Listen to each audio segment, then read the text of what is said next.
Hello, Felix here. Last time I'm going to see you all.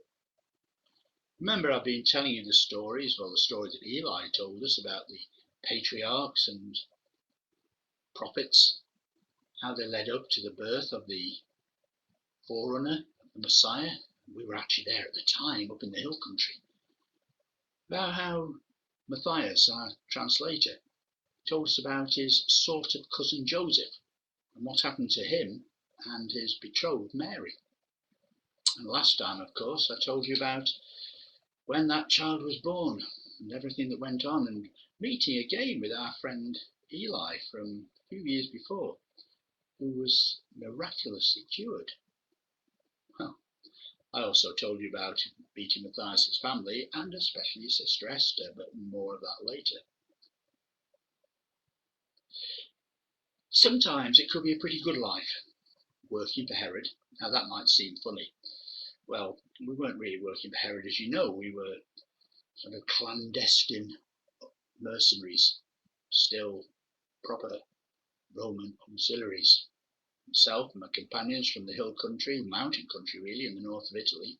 We were Gauls, we were Celts, our friends from Germania, the forest people, and our friends from Thrace. But according to Herod, we were his mercenaries, and it worked pretty well for Governor Quirinius at the time. But it could be, as I've just said, it could be sometimes a good thing. There was one duty that I really liked, in fact all my friends did, because really, we weren't doing anything. We were getting paid for it, and actually the food was a lot better. Because we took it in turns to have have a time of being escort or palace guards, whatever you'd like to call it, for Herod, down in Jerusalem. And the story I'm going to tell you today is what happened. Really, it's a sort of an ending and a new beginning.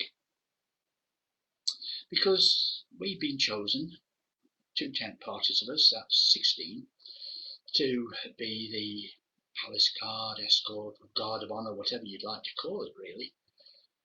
16 of us and 16 of our Germanian friends. All we had to do actually was to look smart. Well, it didn't take much to make us look smart, of course, and of course the Germanians reckoned it didn't take much to look them look smart. All we used to do was basically stand in the corridors looking smart. We saw visitors coming and going, and you got a bit of the palace gossip when you went down for your food in the kitchens. Oh boy, those kitchens were great. And all right, we had what was called by those higher up in the palace the scraps. But if those were scraps, they were better than some of the food that we actually ate when we were on duty up in the hills or down towards the sea. Well, what day we were on duty, they split us. There was 8 of us and 8 Germanians. And we were facing each other in the wide corridor leading up to the Great Hall. And suddenly, the door at the end of the corridor leading to the outside opened. And a man came in. He was one of the gatekeepers. And he sort of gave us a smile as if to say, stand to attention, we look smart. Well, we did, straight away. This was obviously a very important visitor. And then a group of men came in. Well, if they were important visitors, they didn't look it. They were dusty. They got long robes on, and they were covered in dust. Hoods, some of them have got hoods up over their heads. Some of them have got the hoods down round their necks, and they strode in, looking right, left, and centre as they walked down the corridor. They gave us a really good look, a really interested look. Didn't bother us at all, but as they looked towards our Germanian friends, I actually noticed, despite the fact they were supposed to be going to attention, 1 or 2 of them sort of put their hand down the front of their tunic, and I know what he was doing. He was touching those amulet stones that the Germanians have around their necks, something to do with one of their gods. Protection. What that was about, I don't know. At any rate, they walked on into the Great Hall. And we were told to walk after them, which was very unusual, and form a guard of honour right up to near where Herod was sitting. We looked at these visitors. They were obviously from the east somewhere, but we couldn't work out exactly where, and we couldn't work out exactly who they were. Oh, our Germanian friends had worked it straight out, and I heard the words being whispered in their Germanian language, which we could understand. We'd been together for so long. Shaman, shaman, shaman. Quick touch of the stone amulet. Shaman, I thought. That's sort of wizards who live in the forests, and shaman. But that's what shaman look like. They're not as scary as we thought from the stories that the Germanians told us. At any rate, Herod was very polite.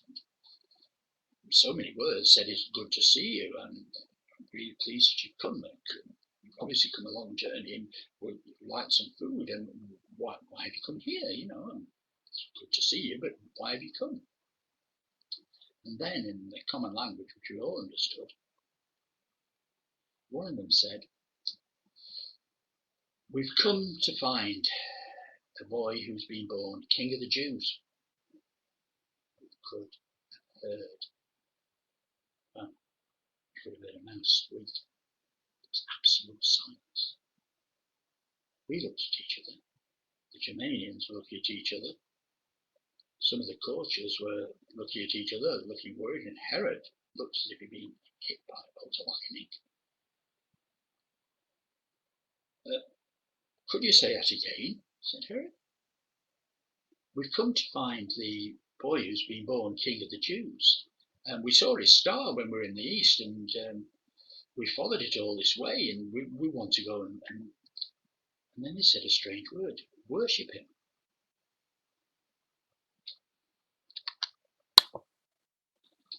Herod went forward and then went back.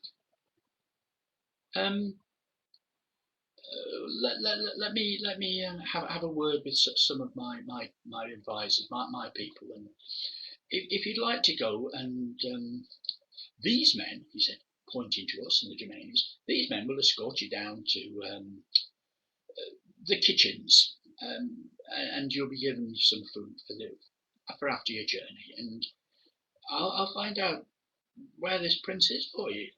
Don't worry, we'll soon find out. It's so busy round here, I really haven't heard.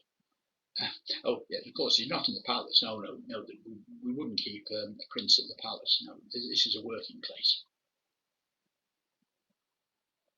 Herod looked flustered. Now it's the first time we've ever seen Herod look anywhere near flustered. But we marched out very smartly and down the corridor, down the stairs, into the kitchens, and actually they were giving us a really good feast. We went into the kitchens. The Germanians stayed outside. As the man in charge of them said, and he wasn't an officer, there never were officers on duty, it was just men. As the man in charge of them said, "We'll wait outside and make sure that you're not disturbed, and make sure nobody comes and tries to do anything bad to them. We'll wait outside. Don't worry, we'll protect you."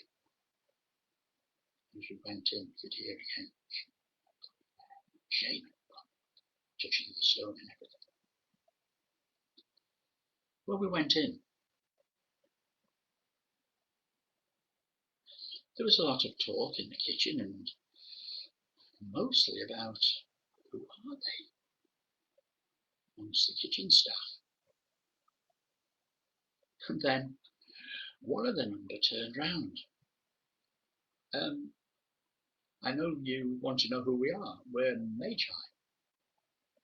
Well, the moment he said Magi, a couple of the kitchen staff looked at each other, and, well, one of them actually bowed, and the other one sort of, well, nodded towards them. That's all they said. "We're Magi." I sidled over to the two who bowed and nodded. "What's this Magi? Who are Magi?" We never heard. I wondered for a moment, are they shaman? Are they sort of magicians? Oh, magi, said one of the kitchen staff. Magi, they both said. This is wonderful. We heard about them. In our history we've heard about them, never seen any. But who are they? Oh, they come from the east. Well, I gathered that, I said. They come from the east, and, well, we've heard a good description of them, really, said one of them. Star watchers and wind readers. Star watchers and wind readers, I said. That's a strange description. Well, I don't know about wind readers, but they see things in the stars. They study the stars, and it's a very, very old religion. Religion, I said. Yeah, they said Zoroastrianism. That's it. Something like that. Oh, I said, so they're priests. Well, not really priests. Their job really is, well, you know what it's like in our country. We have rabbis, and the rabbis go out and they take people with them, and they they talk about the situation. Well, these magi do the same. They've been doing it for over 1,000 years. They study the stars, and they go to the place where the stars lead them, or where there's a sign in the sky that leads them. And they look. Well, you're going to laugh about this, especially as they've come here. Well, maybe I shouldn't have said that. They look for the peace and the truth in the situation. They're sort of missionaries, really. Peace and the truth in the situation, I said. Here, in Herod's palace. And what's this about King of the Jews? Shh, said one. You know what we mean by King of the Jews. Oh, I said, you mean the Shh. I knew they meant the Messiah. We never told anybody that we'd actually been there when the Messiah had been born. We kept that very quiet. We didn't want Joseph, Matthias's sort of cousin, and Mary, to get into any sort of trouble. But now, he and his men had come from the east. These men who were looking for the truth and the peace in a situation. They'd come to see him, come to see the child that's been born, and that could be, well, dangerous, I suppose. The Magi, I call them that now, what they were. The Magi finished their meal. After a while, one of the servants from the great hall came down. Well, I say one of the servants, it was actually the deputy chamberlain, and that was a surprise. He invited them to go back up, and he invited us to go with them. Not the Germanians, just us. As we went out of the kitchen, the Germanians stood back, far away if possible, up against the wall. I wondered why we'd been chosen just to go back and not the Germanians, and we soon found out. When we went back into the great hall, Herod made a great fuss of these men. Oh, we're so pleased. We've got it all. We know what it is. We know what it's about. And we know where he is. Our priests and our scribes know exactly what it's all about. You'll find this King of the Jews, the person who's been born King of the Jews, supposed to be in Bethlehem. Bethlehem, well, you think of it as a little town compared with Jerusalem, but yes, it's David's city. Our King David was born there. It's a very important place in history, although it's sort of a backwater nowadays. But please go, said Herod, and when you've been there and you've found him, come back and tell me, because I would love to go and see this child and bring him gifts. Something in the way Herod was talking made my hair stand up on the back of my neck. He said about he'd love to see him and bring him gifts. But we knew the tone of Herod's voice. We'd heard it before when he was planning something rather nasty for somebody. The Magi took him at face value.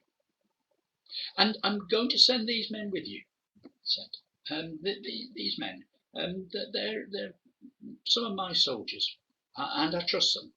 And they'll show you the way. They'll show you the way to Bethlehem, and Please do come back.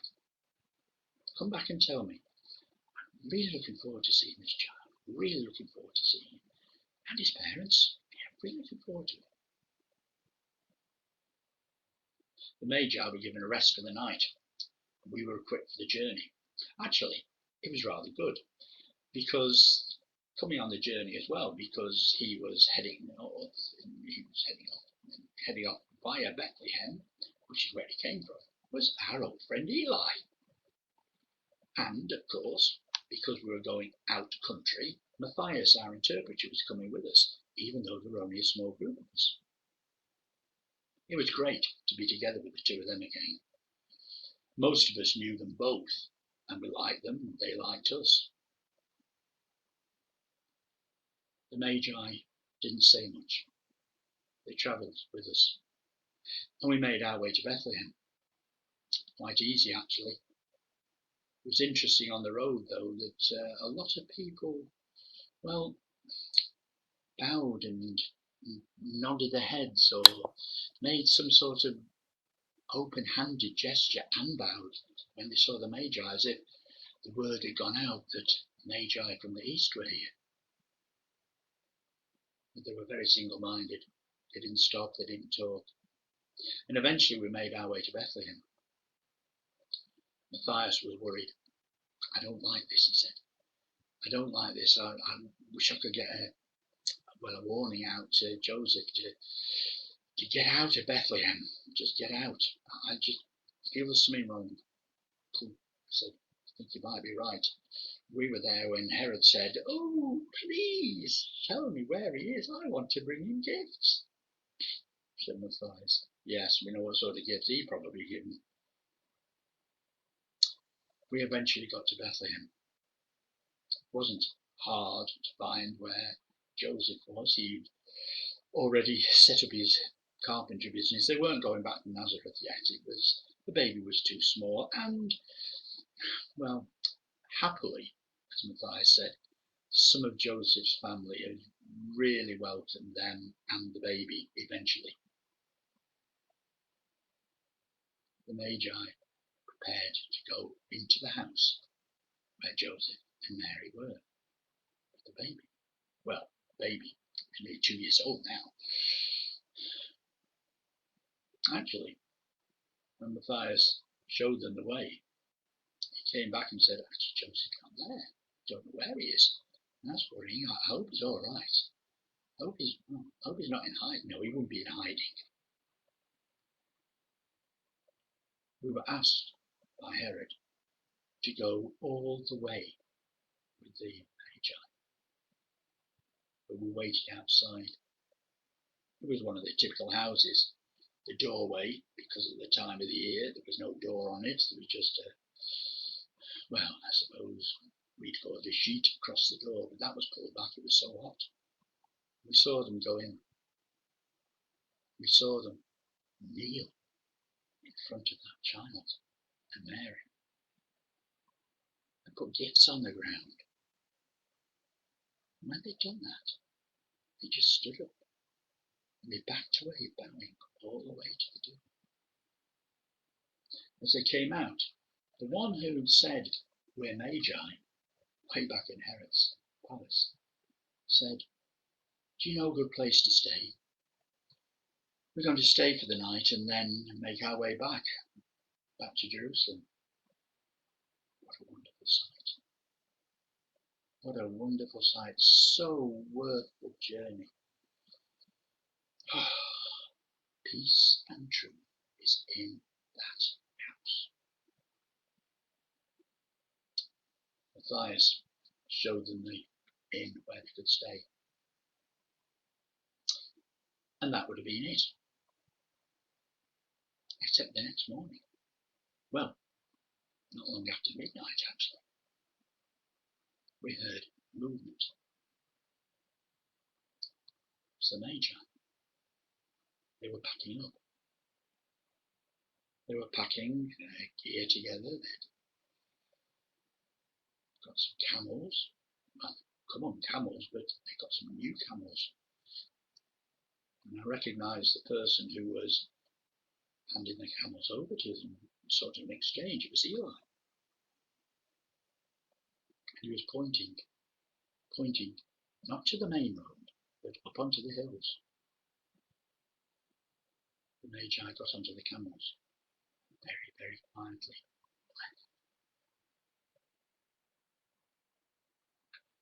Eli came over to us. They've gone.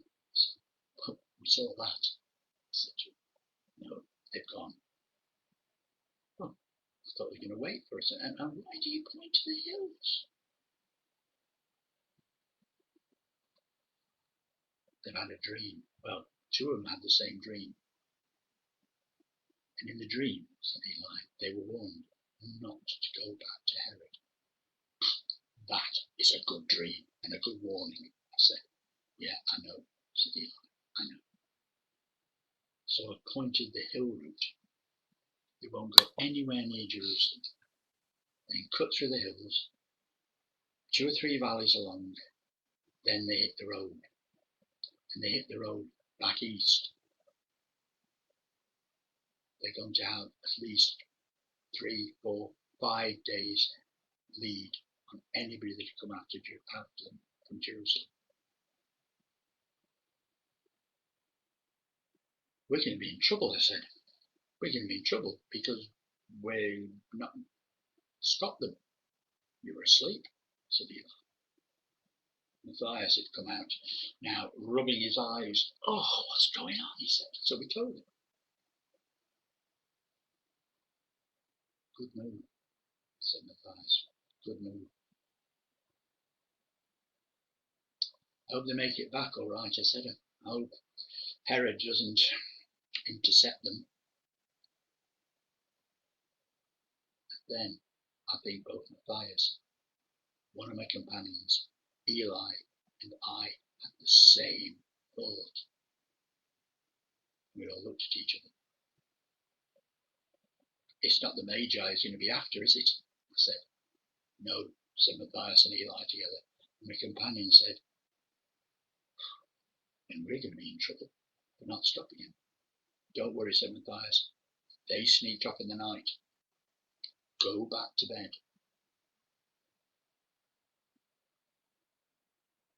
And then we all looked at each other. They're going to come for Mary and Joseph and the baby, aren't they? And I had visions. Would have been us. Would have been our Germanian friends. Would have been the Thracians. We march. No. I could just imagine in a couple of 3 days' time when Herod realised that the Magi weren't coming back, and we'd be on our way back, but very slowly, to tell him they weren't coming back.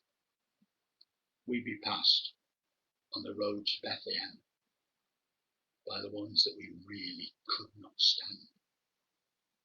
His Samaritan cavalry. He would send the Samaritan cavalry after the child.